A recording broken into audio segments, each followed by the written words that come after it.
The morning Soledad woke to silence. She knew her madrastra had finally left. No footsteps overhead, no radio crackling through static, just the mountain wind pushing through gaps in the cabin walls, carrying the smell of pine and abandonment. She was 12 years old, and the 100 pesos on the splintered kitchen table, held down by a chipped coffee mug, was all the goodbye she would get. Her fingers traced the edge of the bill. Not enough for a bus ticket to anywhere that mattered. Not enough to buy back 3 years of being called La Estorbo, the obstacle. Her stepmother's handwriting on the torn envelope said only para la niña, for the girl, not even her name. Soledad walked through the 2-room cabin her father had built before the diabetes took his sight, then his kidneys, then everything. Each step released dust that danced in the sharp morning light cutting through the window cracks. The roof sagged in the corner where last winter's snow had pooled. Brown water stains bloomed across the ceiling like maps of countries that didn't exist. The wood stove's door hung from one hinge, its belly full of ash and mouse droppings. This was what remained: rotting floorboards, a mattress leaking yellow foam, walls papered with expired calendars and old newspaper. Her father's toolbox sat in the corner, rusted shut. Her life distilled to debris. She could leave, walk the 7 kilometers down the mountain to San Isidro, find Senora Dominguez at the tienda, explain that her madrastra had vanished. They would put her somewhere, an aunt's house, a church orphanage, a cousin's floor. Another place where she'd be La Estorbo, tolerated but not wanted, fed but not loved. Or Soledad opened the toolbox. The rust gave way with a screech that scattered the mice in the walls. Inside, her father's hammer, 3 sizes of screwdrivers, a rusty saw with bent teeth, nails in a coffee can, wire, and at the bottom, wrapped in oil-stained cloth, his pocket knife. She'd watched him carve figures from pine, little birds, tiny people, in the years before his hands shook too badly to hold anything smaller than a beer bottle. She folded the 100 pesos into her sock and picked up the hammer. The first thing she fixed was the door. It hadn't closed properly in a year, swelling with moisture scraping the frame. She used the hammer's claw to pry out the bent hinges, straightened them against a rock, hammered them back. The door swung true for the first time since her father got sick. She stood there, opening and closing it, watching it move the way it was supposed to, sealing her inside or letting her out. Her choice. Next, the roof. She dragged the old wooden ladder from where it lay collapsed behind the cabin, half buried in weeds. 2 rungs had rotted through. She used scraps of wood from the collapsed shed, measured twice, sawed carefully, nailed them in. The ladder wobbled but held her weight. On the roof, the damage looked worse. Shingles torn away by wind, others curled and cracked by sun. But in the collapsed shed, she found 23 intact shingles her father must have saved for repairs he never made. She pried up the damaged ones with the claw hammer, fitted the salvaged pieces like puzzle parts, nailed them down. Her palms blistered. She wrapped them in torn cloth and kept working. When the sun reached its peak, she climbed down and assessed her work. Not perfect, but the cabin looked less like something dying, more like something that might survive another winter. The 100 pesos lasted 3 weeks. She walked to San Isidro every Monday, bought the cheapest things, frijoles, rice, 2 eggs, day-old bolillos, a liter of milk. She boiled water from the stream that ran 100 meters downhill, carried it back in plastic jugs. She made each egg last 2 days, each kilo of beans a week. Senora Dominguez at the tienda watched her with questions in her eyes but asked none. When Soledad bought the last of the 100 pesos worth, rice and matches, the old woman slipped an extra bag of beans into her basket. Para la casa, she said. For the house. As if Soledad had a house, not just walls that kept out most of the wind. Gracias, señora. Tu madrastra. Her question finally came. Se fue. She left. The simplest true thing. Señora Dominguez's mouth tightened. ¿Tienes familia? No, señora. The Lee sat comfortable in her mouth. She had uncles who drank, aunts who had too many children already, cousins who didn't remember her name. Not family, just people who shared blood. ¿Vas a estar bien? Are you going to be okay? Soledad thought of the door that now closed, the roof that no longer leaked, the toolbox she'd learned to open. Sí, señora. Voy a estar bien. When the money was gone, she learned the mountain's economy. Wild quelites grew near the stream. She boiled the greens until tender. Nopals grew in patches on the south-facing slope. She burned off the spines, sliced the paddles into strips. Blackberry brambles choked the old fence line. She harvested them with careful hands, ate them fresh. Boiled others into jam using a cracked pot and sugar she scraped from the bottom of an old canister. She found her father's fishing line tangled in the toolbox, spent an afternoon unknotting it, used bread for bait, caught 2 small trout from the stream pool where the water ran deep and cold, cleaned them with the pocket knife, fried them in the cast-iron skillet she'd scrubbed clean of rust and mouse dirt. The forest taught her, the cabin taught her, solitude taught her.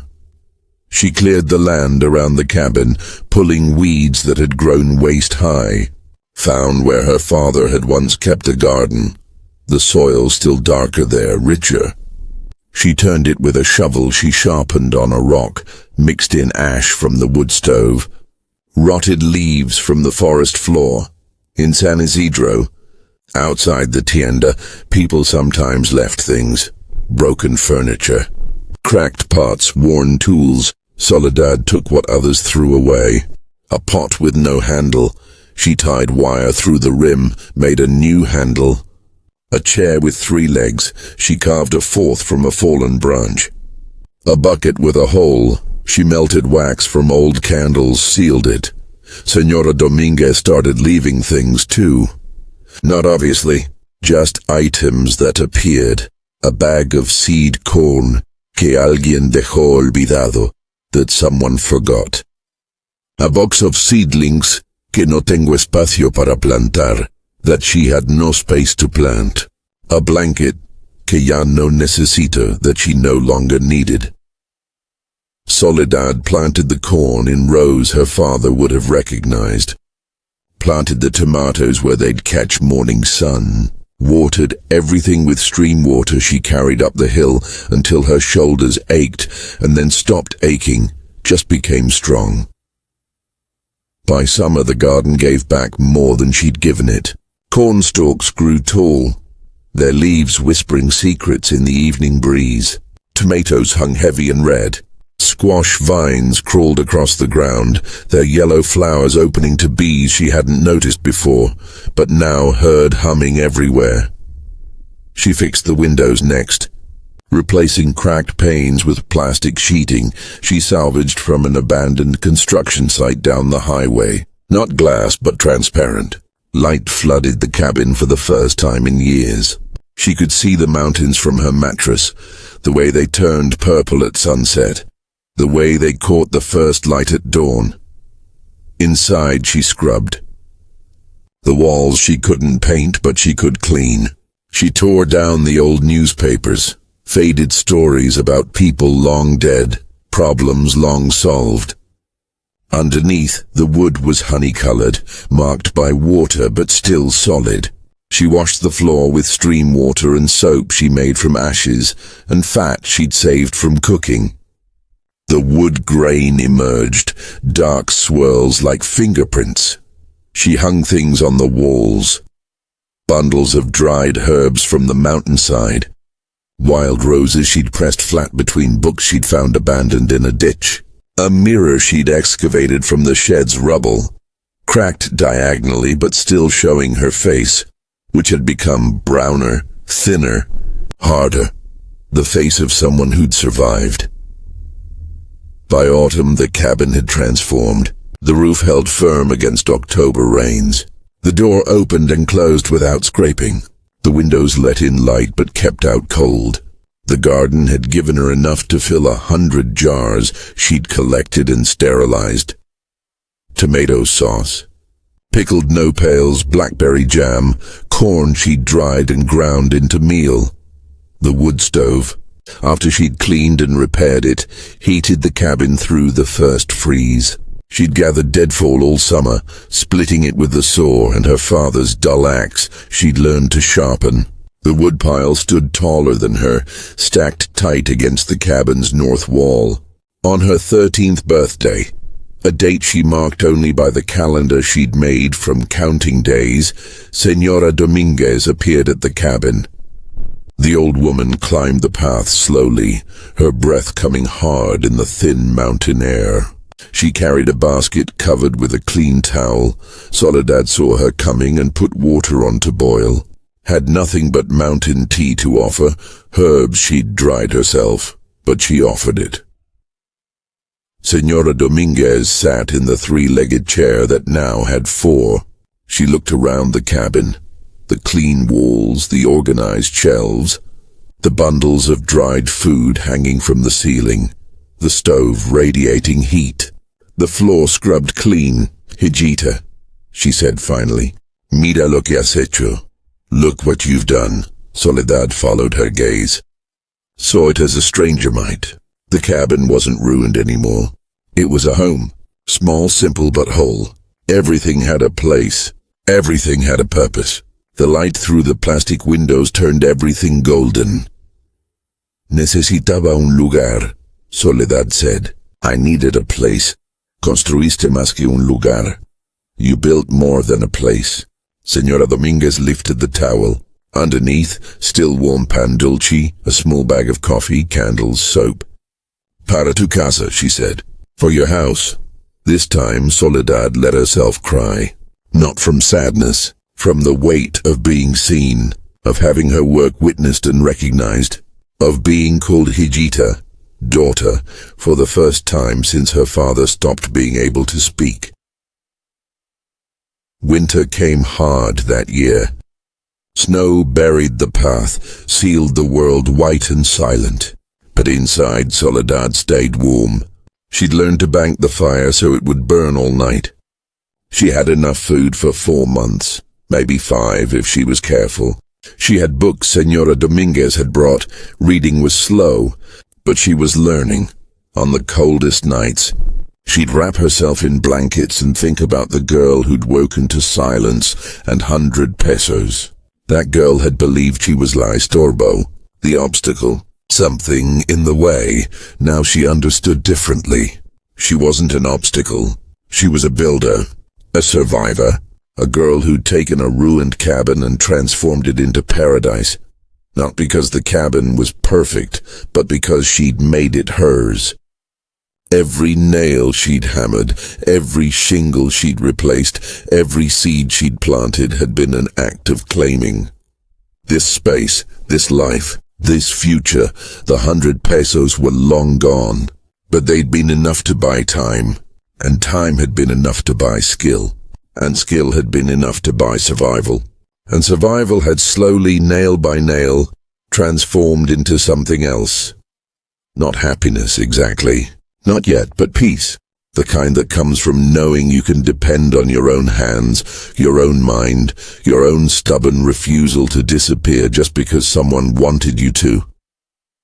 Spring returned.